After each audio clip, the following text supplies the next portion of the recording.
He had everything: money, power, and a mansion too big for one man. She had nothing but silence, struggle, and a secret she never meant for him to see. But one night, everything changed. Suspicious, he decided to follow his maid after work, and what he discovered, it changed both of their lives forever. Sit back, relax, and watch this unforgettable story unfold. Because sometimes, the richest hearts are found in the most unexpected places. It was almost 6 p.m. The golden Lagos sun was starting to set behind the tall buildings in Lekki. A cool breeze swept through the compound of Desmond Ume's mansion, but the air inside Desmond felt anything but calm. From his upstairs window, he spotted his maid, Doris, rushing down the front steps with 2 nylon bags in her hands. She didn't see him watching. "Doris, wait!" he called out from the balcony, his voice firm but curious. She froze for a second, then turned. Her eyes widened slightly in surprise. "Yes, sir." "Did I forget something?" she asked, adjusting the bags nervously. Desmond stepped out of the house, his face calm but his mind racing. He looked at the bags. They didn't seem heavy, but they were full. "What's inside those?"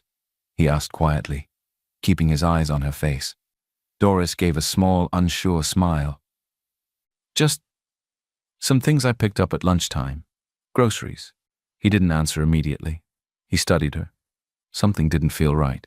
"You've been leaving early a lot lately," he said. "Always saying it's your mother, that she's sick." Doris nodded quickly. "Yes, sir. I told you before, she's not been well. I'm trying my best." Desmond stepped a little closer. "I heard you on the phone yesterday. You were speaking in Igbo. You mentioned needing urgent money." He paused. "Are you hiding something, Doris?" Her eyes blinked fast, her fingers tightening on the nylon bags. I don't understand what you mean." "I'm not asking," Desmond said, his tone slightly sharper now.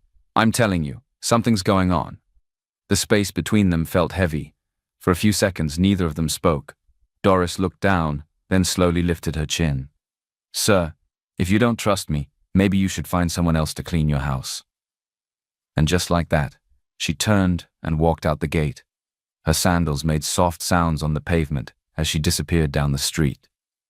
Desmond stood still, his hands in his pockets, jaw tight. Back inside his massive house, the silence felt louder than usual. He poured himself a glass of whiskey, but it didn't calm him. He stared out of the large window overlooking the busy roads of Victoria Island. His mind was running. He had always been careful, after years of betrayal and fake friendships. To him, money brought more enemies than peace. And now, even Doris, the soft-spoken girl who cleaned his kitchen and watered his plants, she too might be hiding something. He didn't like mysteries. He needed to know the truth. The night felt too quiet, and Desmond couldn't sleep. The mansion was dark except for the soft glow of Desmond's laptop screen. The only sound was the ticking of the wall clock and the occasional car honk in the distance. Desmond sat at his desk, staring at Doris's employee file on the screen. Her details were all there. Doris Eza, 27 years old, grew up in Enugu, started working for him 8 months ago, references checked, ID verified. But something still didn't sit right. Her evening routines? Empty. He had never paid attention before, but now that he looked closely, there were gaps, unexplained early departures, weekend absences, and no mention of what she did after work. "Too clean," he whispered. "Too simple." He leaned back in his chair. A part of him felt guilty. Doris had always been polite, always quiet. She did her work without complaining. But another part of him, the part that had been lied to before, couldn't let it go. He remembered something. Earlier that week, when it rained, Doris had come in soaked. She took off her coat and hung it on the rack in the hallway. Desmond had walked by and, without thinking, offered to move the coat to dry. When he reached into the pocket, he felt a small folded receipt. Desmond got up from his desk, walked to the coat rack near the kitchen, and reached into the same pocket. It was still there. A crumpled bank slip. He unfolded it slowly, squinting at the ink. 200,000 transferred to an account in Enugu. The name on the account was Iyoma Eze. His chest tightened. Her mother? Was she telling the truth after all? Or was this something else? He placed the slip on the table and took a deep breath. Tomorrow, he would ask her. But part of him already knew she wouldn't answer him directly. Doris was good at keeping things to herself. Quiet people often were. And the more Desmond tried to understand her, the more confused he felt. She was just a maid. But why did it feel like there was so much more to her story? It was Friday evening. Doris had just finished mopping the dining room floor when she turned to Desmond and said quietly, "Sir, I'll be leaving now. My mother has a hospital checkup early tomorrow. I also have some things to handle tonight." Desmond nodded, keeping his face neutral. "All right, take care." But the moment she stepped out, he picked up his car keys. Something inside him just wouldn't rest. Too many questions, too many gaps. He had given her the evening off, yet she still had things to handle. What kind of things? Where was she really going? 15 minutes later. Desmond sat quietly in a black SUV, parked just down the road from his own house. He had lowered the seat slightly so she wouldn't notice him. Doris walked quickly, carrying a small bag. Her steps were steady, like someone with a purpose. She didn't take a cab. She didn't call a ride. Instead, she boarded a yellow Danfo bus heading toward Ajegunle. Desmond's eyes narrowed. Ajegunle? That's far from here. He started the engine and followed the bus from a distance, careful not to get too close. The traffic lights felt endless. The air was thick with Lagos tension smoke from roadside suya grills, the shouts of hawkers, the heat of the crowd. But Desmond barely noticed. His focus was only on the bus and the girl sitting by the window, staring out at nothing. Over an hour later, the bus stopped in a crowded street with narrow roads and faded shop signs. Doris got down and walked past a row of buildings. One of them had peeling paint and a small sign above the door. Desmond squinted. The sign said, Umu Ne Learning Center Evening Classes Food Support. He parked on the other side of the road and waited. From where he sat, he could see inside through the glass windows. The place was small, worn down, but alive. And then he saw her. What he didn't expect. Doris was standing at the front of a small classroom. She smiled gently as she spoke to a group of older women and men, some with notebooks, some just listening. She wasn't cleaning. She wasn't hiding. She was teaching. English. Simple phrases. "How are you?" she said slowly, pointing to the chalkboard. The students repeated after her, their accents thick but eager. Doris walked around the room, helping them. She even laughed, that soft, quiet laugh Desmond had never heard in his house. When an elderly man struggled with the word hospital, she knelt beside him and gently corrected him. Desmond watched, and something inside him shifted. This wasn't a secret life. This was a sacrifice. This was a woman who left his mansion at sunset, not to rest, not to play, but to give knowledge, hope, and kindness to people who had almost nothing. And suddenly, he felt ashamed of every suspicion he had. Desmond sat in his study that night, staring at his laptop screen. He couldn't sleep. He had watched Doris teach those people with patience, with love, like it was the most natural thing in the world, and yet he had never seen that side of her before. Back in his house, she was quiet, careful, almost invisible. But there, at the learning center, she was alive. Who is she, really? Desmond thought. And why have I never bothered to ask? He began to dig. He typed in the name he had seen on the old building's sign. A basic website came up, very simple, poor design. There was a donation link, a few blurry photos, and a small About Us page. Desmond clicked. It read, "We offer free evening English classes to low-income adults and new arrivals from rural areas. Many of our learners were farmers, traders, or artisans who never finished school. We believe in second chances." There were pictures, in almost every one of them. Doris was there. Teaching, smiling, hugging students, unpacking food. In one photo, she was handing out bread and bottled water. Another showed her reading a children's book to a group of adults, helping them sound out the words slowly. And then he saw it. We run entirely on small donations and personal funds. Currently, we are behind on rent. Volunteers provide food and teaching materials with their own money. Desmond leaned back in his chair. So that's what the shopping bags were. The food wasn't for herself. It was for her students. He felt a sting in his chest. She had never once asked him for help. She had been going out there every night after cleaning his 5-bedroom mansion to serve people who had nothing. And he had suspected her of stealing. Desmond picked up his phone and called David, his longtime assistant and closest friend. Do a full search on the Umuni Learning Center, Desmond said softly. I want to know how much they owe, what their running costs are, and how many people they serve weekly. David sounded surprised. Boss, you okay? Desmond's voice was quiet. No, but I want to be. The next morning, David sent him the report. The center was barely surviving. Rent overdue by 2 months, classes happening in borrowed spaces, roof leaking in 2 places, no steady sponsor. Doris was listed as a lead volunteer not paid, and most shocking of all, she worked 3 jobs. His maid, 5 days a week, a weekend cashier at a small supermarket, evening teacher and volunteer at the center unpaid. Desmond stared at the screen. He thought about his house, full of luxury and silence, and her world, full of people, needs, struggle, and yet so much joy. He had misjudged her completely. Doris Eze wasn't a liar. She was something much rarer, a giver. The next morning was cool and quiet. A soft breeze drifted through the open kitchen window. Doris was already up as always, quietly wiping the kitchen counters and folding dish towels with care. She didn't expect to see Desmond. He almost never came downstairs this early. But today he walked into the kitchen holding his coffee mug, wearing a loose shirt and a thoughtful face. Good morning, Doris, he said softly. Doris turned around quickly, surprised.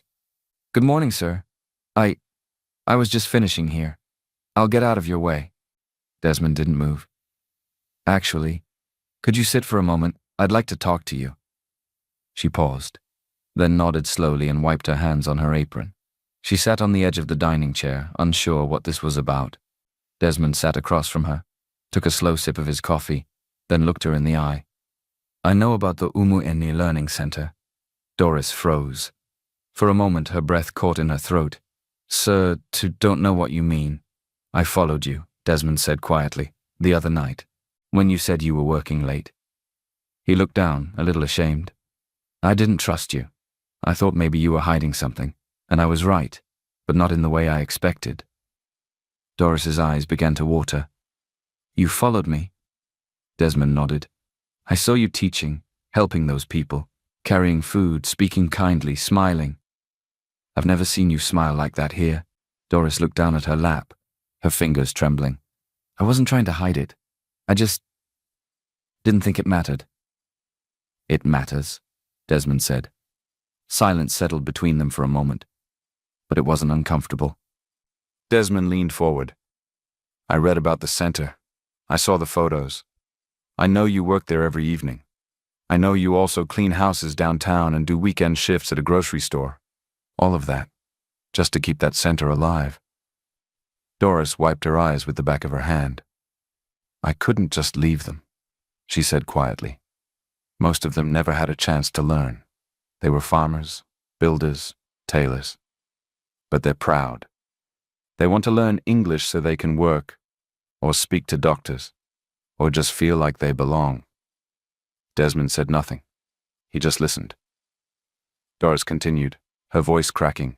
That center is all they have. Sometimes I use my little salary here to buy bread and fruit to feed them. I don't have much, but I can't walk away. Desmond's heart tightened. He had spent years building walls, thinking no one could be trusted, that everyone had a secret agenda. But this girl, this quiet, humble girl who swept his floors and watered his plants, she had a heart he didn't know existed in this world anymore.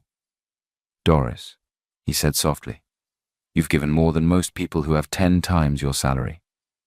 She looked up, startled. "Sir?" Desmond offered a faint smile. "I just wanted you to know. I see you now." 3 days later, Doris walked into the small, worn building of the Umutne Learning Center, the same one with faded paint and a rusted gate. She had barely set down her bags when Madame Ayo, the elderly coordinator of the center, rushed in with trembling hands. "Doris, Doris, come and see," she called out breathlessly. Doris wiped her forehead and came running. "What's wrong, Mama Ayo?" Ayo was holding a printed bank statement in one hand and waving it in the air like a flag. "5 million, she shouted. 5 million, child. An anonymous donation came in this morning. Can you believe it?" Doris froze. 5 million? She whispered, eyes wide. "Yes. It came through the foundation's bank account around 8 a.m. There was no name, no message. Just, 'We believe in your mission.' That's all." Doris put a hand over her mouth, her eyes filling with tears. For a few seconds the world stood still. Then she laughed. Not a loud laugh. A laugh full of relief, wonder, disbelief. "God, oh God, you heard me," she said softly. "You really heard me." That evening, the center buzzed with joy. Plans to fix the leaking roof, new textbooks for the adult literacy class, a working desktop computer lab finally, extra food for evening meals, enough money to pay small stipends to volunteer teachers. Doris could barely stop smiling. She stood at the front of the class that night, helping an old man named Baba Chika read a sentence about going to the doctor. She read aloud. "I feel pain in my back." "Say it with me," she told him gently. As Baba repeated the words, slowly and proudly, Doris felt something rise in her chest. Hope. Real hope. Across the street, Desmond sat in his parked SUV across the road, hidden behind tinted windows. He could see her clearly through the window, the way she smiled at her students, the way she encouraged them patiently, the way her whole body moved with purpose and joy. He didn't need her to know it was him. He didn't need a thank you. Seeing her like this, happy, alive, full of light, was enough. He had sent the 5 million early that morning, quietly, anonymously, no strings attached.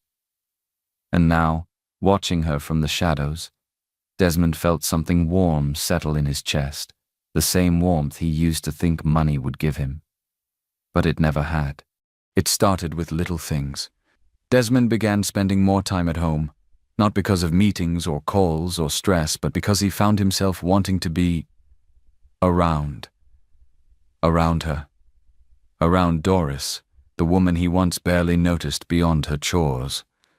He found excuses to go into the kitchen when she was there. He timed his coffee breaks to match when she brought in fresh flowers for the dining table. Sometimes, he would just sit at the kitchen island and watch her move, quiet, focused, graceful. And more they talked.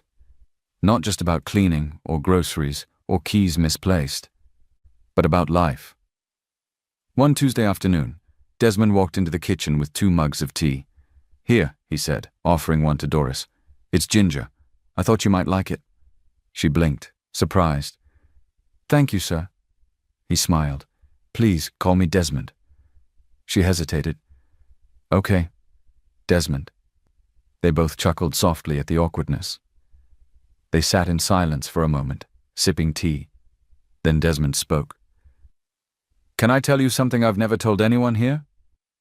Doris turned, curious. "Of course." "My parents died when I was 22. Car accident late at night, coming back from a business trip." Her eyes softened. "I'm so sorry." He nodded slowly. "They left me everything, money, property, staff, but I lost more than I gained. I've spent years building walls around myself. I guess I didn't want to lose anyone again." He looked down at his tea. "I thought if I just stayed alone, I'd be safe." Doris spoke quietly. "Sometimes we think shutting people out will protect us, but the silence, it just gets louder." He looked at her then, really looked. "You understand that?" She gave a small, sad smile. "At the center, we're all like that. people who've lost their homes, their families, and their language. But we created something together. We became each other's family. Desmond leaned back. Chosen family. Yes, she said softly. Sometimes the people who love you most aren't the ones you were born to.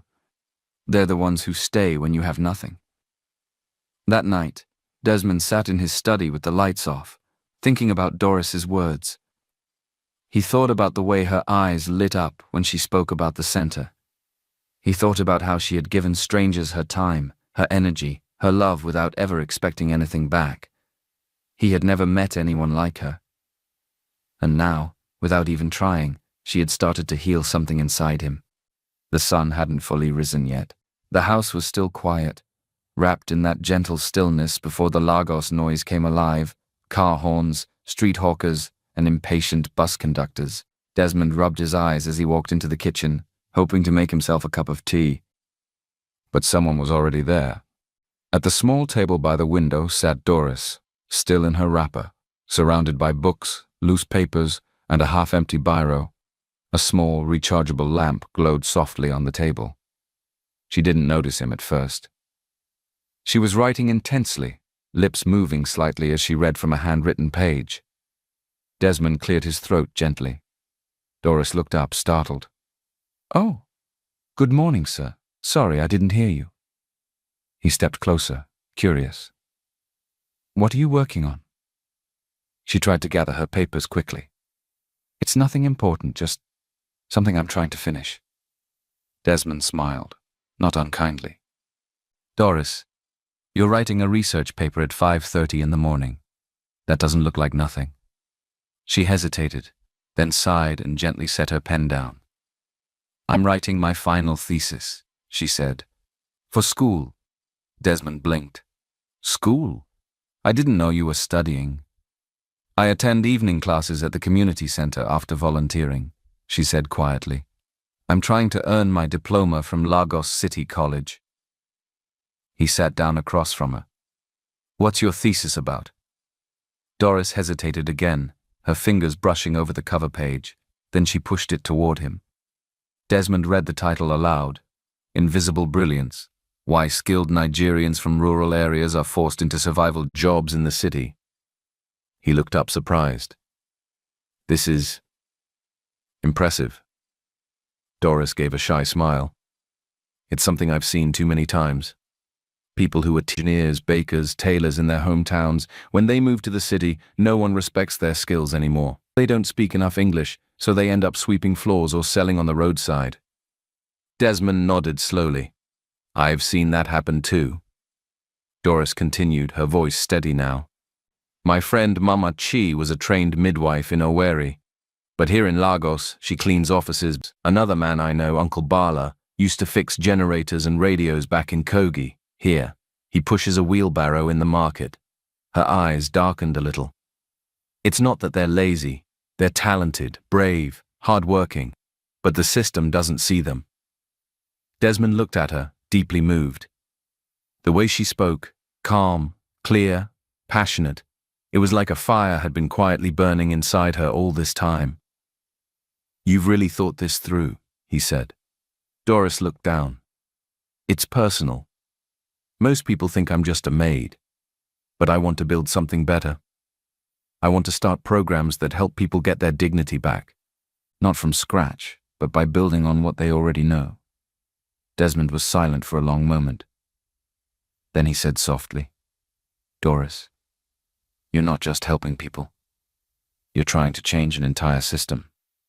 She gave a small, hopeful smile. "I have to try."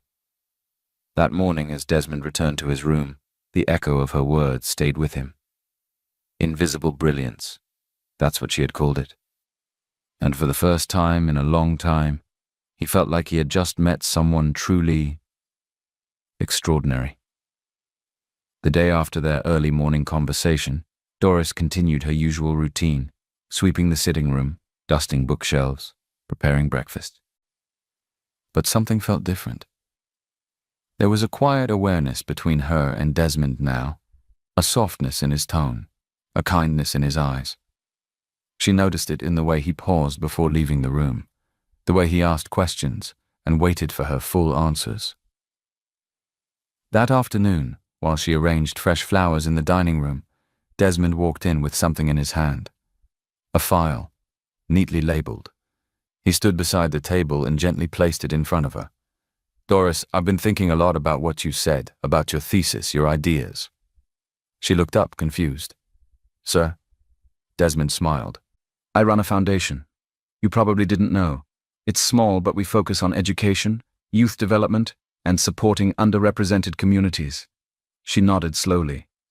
"I want to expand it. I want to do more, and I want you to help lead it." He slid the file toward her. "I'm offering you the role of Community Outreach Director. It's full-time. It comes with a proper salary, enough to help your mother, pay for your final year, and still support the center if you want." Doris's hands trembled as she touched the file. I don't know what to say." "Say yes," he said softly. "You've earned it." But Doris didn't answer right away.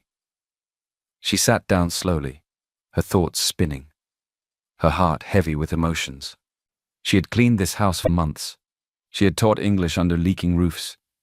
And now she was being offered a job, not as a cleaner, not as a volunteer, but as a leader. "Desmond," she whispered, "I'm grateful. I really am, but..." She looked down at her hands. "Part of me is afraid of leaving what I know, afraid of feeling like I've abandoned the very people I'm trying to help." He nodded gently. "Because if you step away from the day-to-day, you're no longer there on the front lines. I get that. It's not just that," she said, her voice tight. "The people at the center, they're like family. We built something together. Taking this job feels like I'm choosing money over purpose." Desmond leaned forward. "It's not one or the other. It's both. With this role, you'd be helping even more people, Doris. Creating real programs, long-term impact. You'd still be you, just with more tools to work with." She bit her lip. Her mind was torn in two. One side whispered, "This is what you've worked for." The other side said, "Don't forget where you come from." She looked up, eyes filled with uncertainty. "Can I think about it?" "Of course," Desmond said. "Take your time." But deep down he could already see it, the battle in her heart. He respected it, because it meant she wasn't doing this for herself. She never had. Days passed. Doris didn't say yes. She didn't say no either. But everything between her and Desmond began to shift. Where there had once been warm tea, shared laughter, and long conversations, now there was polite distance. "Good morning, sir." "Good morning, Doris." That was it. She no longer paused to ask him how his day was. He no longer lingered by the kitchen door. They passed each other like shadows in a wide, beautiful house, full of space, but now empty of warmth. Desmond felt it in his bones. He had opened a door to her, and maybe she had been too afraid to walk through it. Or maybe he had asked too much. One Friday afternoon, Doris knocked gently on the door of Desmond's study. He looked up from his laptop, heart sinking. She stood there with an envelope in her hand. "I just came to say, I'm giving my notice." His throat went dry. 2 weeks. He swallowed hard. "You're leaving?" She nodded. "Yes, sir, I want to try something new and give the center more of my time." Desmond nodded slowly. "Okay." There was a long pause. Neither of them moved. Then Doris added, almost in a whisper, "Thank you for everything, for believing in me, for seeing me." He looked at her then, really looked, and saw the sadness in her eyes. "Doris," he said softly, "whatever you do next, I know you'll change lives." She gave a tight smile. "That means more than you know." The next 2 weeks were torture. Desmond, who had spent years surrounded by people he didn't trust, now found himself missing someone who was still in the same house. He memorized the way she moved around the living room, the way she hummed to herself while watering the plants, the way she tied her hair up in a scarf when she was cleaning. He wanted to stop her, to tell her she didn't have to go, but he stayed quiet, because he didn't want to stand in her way. One evening, he knocked gently on her door and handed her a manila envelope. Inside were recommendation letters, glowing, heartfelt, personal. She looked at him surprised. "These are beautifully written." He smiled faintly. "They're true." She stared down at the papers, heart full. "I don't know what to say. Say you'll keep in touch." "I will." They stood in silence again. Two people on opposite sides of a goodbye. It had been 3 months since Doris left. Desmond kept himself busy with work, board meetings, new investments. But the house felt colder without her presence. He still caught himself listening for her footsteps in the hallway. Still reached for a second mug of tea before remembering she no longer sat across from him in the mornings. He told himself it was just routine. But it wasn't. It was absence. It was regret. One Thursday morning, Desmond sat at his office desk sorting through a pile of unopened letters when his assistant, David, walked in. "Sir, this came for you personally. It looks different." He handed over a gold-embossed envelope, sealed with a deep blue wax stamp. Desmond raised an eyebrow. "You are cordially invited to the Umu Anne Community Center's annual fundraising gala award ceremony." He kept reading, but his breath caught when he reached the next part. "Honoring Miss Doris Eze, Volunteer of the Year, Advocate for Community Education and Inclusion." His hands trembled slightly as he lowered the card.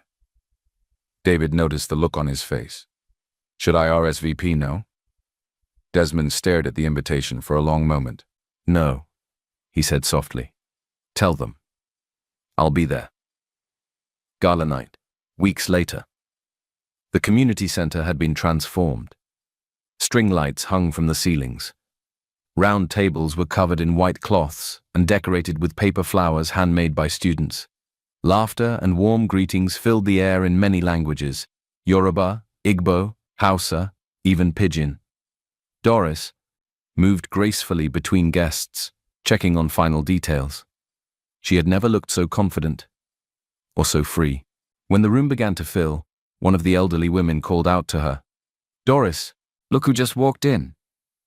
She turned toward the door, and there he was, Desmond, dressed in a dark grey suit, standing quietly, a bit unsure, his eyes scanning the room until they locked with hers. Her breath caught. She hadn't seen him in months. Later. That evening, the MC called her name. Everyone clapped as Doris walked to the stage to receive her award. The lights were warm on her skin. Her smile was steady, but her heart was racing. As she held the plaque, she spoke into the mic. "Thank you all. I never thought a simple act of service would lead me here. I used to believe that no one saw me, but now I see all of you. This isn't just my award, it's ours." The crowd cheered. Desmond clapped, his heart full of quiet pride. In that moment, he realized something. He didn't come just to see her succeed. He came because he missed her. Because no business deal, no boardroom, no bank account ever filled him the way her presence did. And tonight, seeing her shine, he felt the weight of everything he never said. The gala had begun to slow down. Children curled up on chairs, elders leaned back in contentment, and laughter filled the warm air like music. Doris stood near the entrance, holding her crystal plaque. Her heart was still full, but her mind kept drifting to the man in the grey suit near the back of the room. Desmond. He hadn't approached her yet, just stood watching. Until now. She turned, and there he was. "Congratulations," he said quietly. "You deserve every bit of that award." She smiled, but there was a tremble in her lips. "Thank you for coming." They stood in silence for a beat too long. Then Doris took a slow breath and said, "There's something I've been wanting to say, even though I didn't know who to say it to." Desmond tilted his head. "What is it?" She held the plaque tighter. "My mother. She's well now, completely healthy. She had surgery 3 months ago." Desmond's eyes softened. Doris continued, voice lowering. We were stuck for so long no hospital would take her without full payment. And just when I thought I'd have to give up. She looked at him, a tear beginning to form. Someone paid the bill, completely, an anonymous donor. Desmond looked down, hands in his pockets. That same week, she added, the Learning Center received its biggest donation ever, also anonymous. Her voice broke a little. I don't know who did it, But if I could ever meet them, I'd tell them they saved my life. There was silence. Heavy. Honest.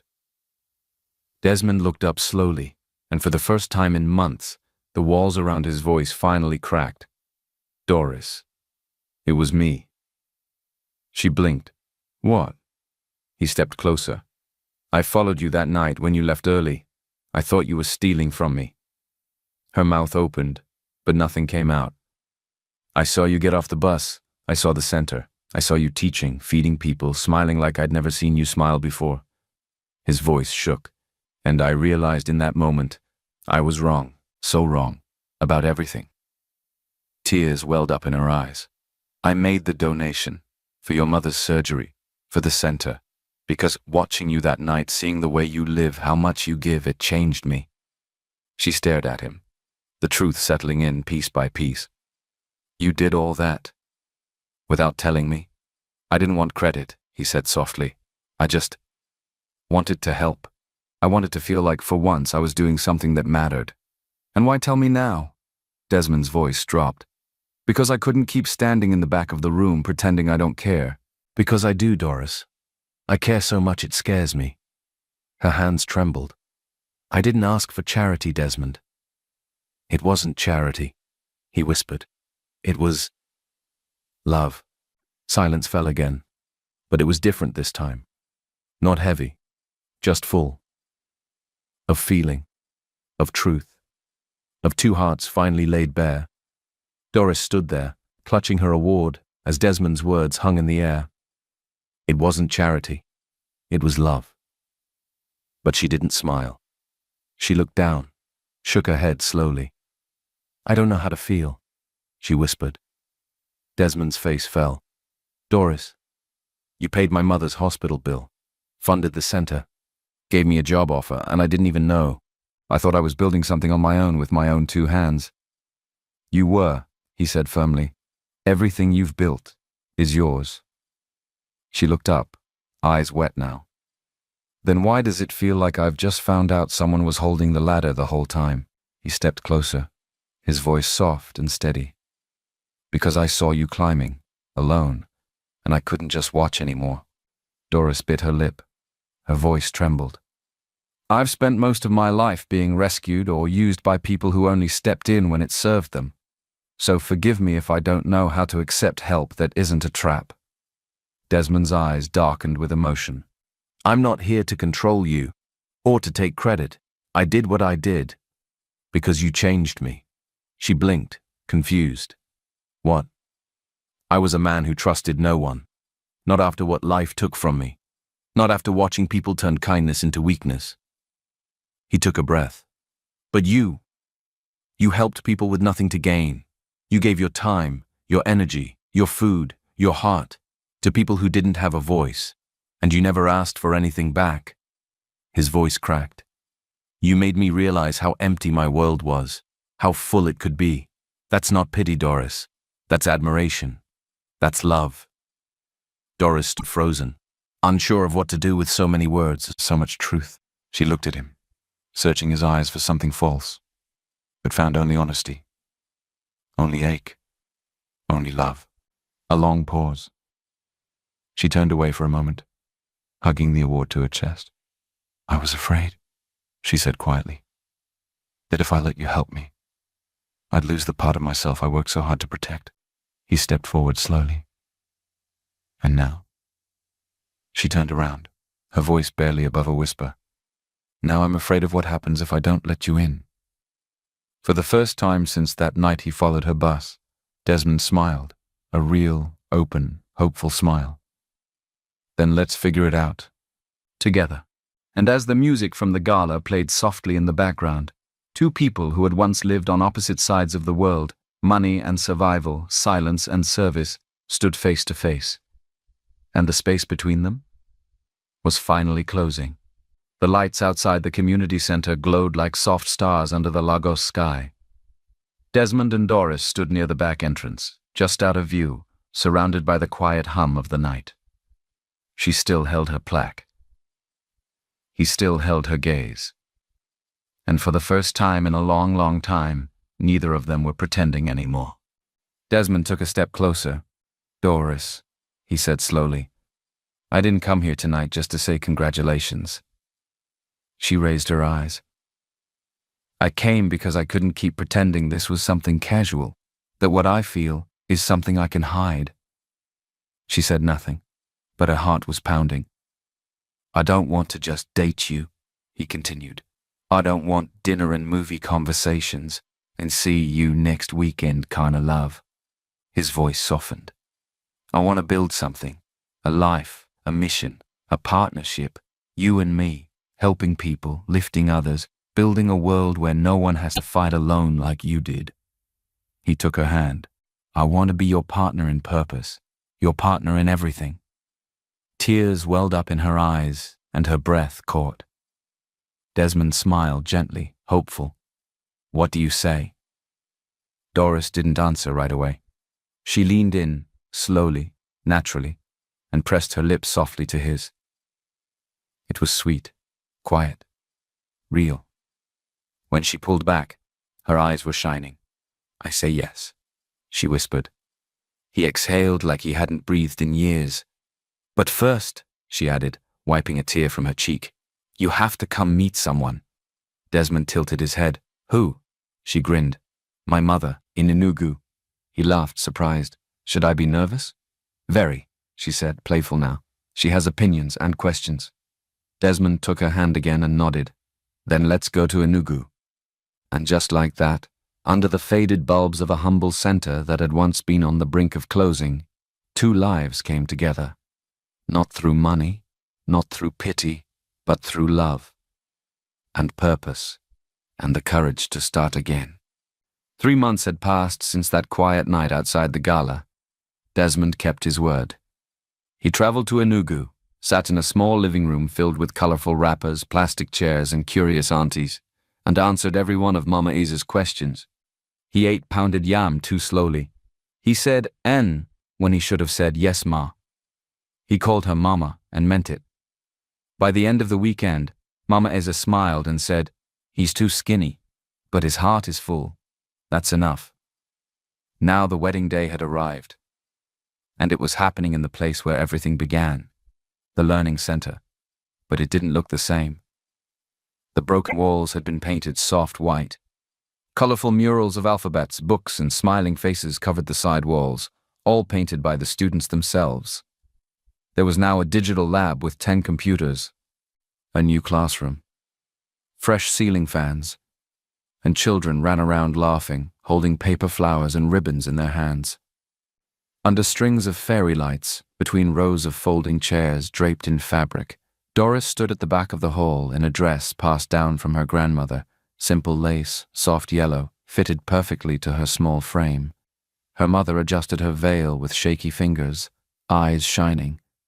Doris smiled, touched her hand and said softly, "Thank you for not giving up on me, Mama." The guests. They came from everywhere. Tech executives from Desmond's firm, looking slightly out of place but smiling warmly. Market women who had learned to read from Doris. Elderly students who walked slowly but dressed in their finest. Little kids with hand-drawn congratulations signs taped to their shirts. Even Mama Chi, who sold a kara near the bus stop, brought a cooler of drinks. Everyone who had ever known their struggle or felt their kindness was there.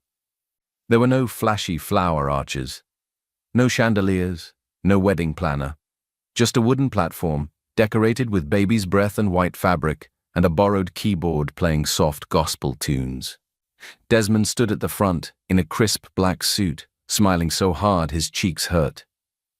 When Doris walked down the makeshift aisle, everyone stood. Some cried, some clapped. Desmond forgot to breathe. When she reached him, They both laughed through tears. The officiating pastor kept it short. The vows were their own words. Doris's vow. I once thought I had to carry everything alone, but you reminded me that love is not a weight, it's a hand to help carry it. I don't just marry you, Desmond. I build with you. I believe with you. Desmond's vow. You showed me that wealth is not in bank accounts, but in the lives we lived. I promise to be your teammate, your protector, your partner in purpose. Always. When the crowd shouted, "You may kiss your bride," it felt like the whole center, the place they once saved together, had been reborn. And in the middle of it all, Mama Eza stood with her hands clasped and her eyes full of peace. Her daughter had made it. A year had passed since that wedding under string lights and sky. But Desmond and Doris hadn't slowed down. They had simply shifted their love into action. Together they launched the Ezi Okafor Foundation, named after their families, a blend of roots and new beginnings. Their mission: literacy, social services, and full support for the underserved across West Africa. Desmond handled logistics, strategy, funding, and partnerships. Doris, she led everything else. She trained volunteer teachers. She spoke in rural communities. She sat with grandmothers in overcrowded clinics, listened to market women in dusty town squares, and always ended with the words, "You are seen, you are needed, your voice matters." Their headquarters sat on the edge of Lagos, a modest, welcoming two-story space filled with books, computers, and laughter. But the heart of the foundation still lived inside the small community center where it all began. And today Desmond brought Doris back there hand in hand, just the two of them. The paint on the walls was fresh now, the windows opened wide. The children were in class, guided by new teachers Doris had trained herself. At the back of the center was a quiet room, the one where Desmond had once followed her in the shadows, thinking she was hiding something. He pushed the door open for her. She stepped inside. And there, mounted above the whiteboard, was a small gold plaque. The Amara Eza Learning Room, where every voice matters. Doris stood frozen for a moment, then ran her fingers across the letters. "I don't deserve this," she whispered. "You do," Desmond said softly. "You always did." A long silence passed, warm, peaceful. Then Doris turned to him, smiling with quiet tears in her eyes. "My only regret? That I didn't tell you sooner how much I loved you." Desmond stepped closer and kissed her forehead. "I knew," he whispered. "I felt it, long before you ever said it." That evening, as the sun dipped low, painting the sky in soft gold and pink, Desmond and Doris stood by the car packed with bags and passports. Their honeymoon awaited Zanzibar, a place neither had ever been, but both had always dreamed of. Before they got in, Doris looked back at the building. The center, the plaque, the place where it all began. "Ready for the next chapter?" Desmond asked. She took his hand, smiled deeply, and replied, "Born ready." They got in, closed the doors, and drove away. Toward love, toward purpose, toward forever. Before we close this beautiful journey for good, let one final truth echo from these pages. Let love lead. This is more than a story about a billionaire and a maid. It's a story about how love, quiet, patient, honest love, can soften the hardest hearts, can rebuild trust after betrayal, can turn pain into purpose. No matter your past, your status, or your scars, you are worthy of being seen, heard, and loved. So if this story moved you even just a little, don't keep it to yourself.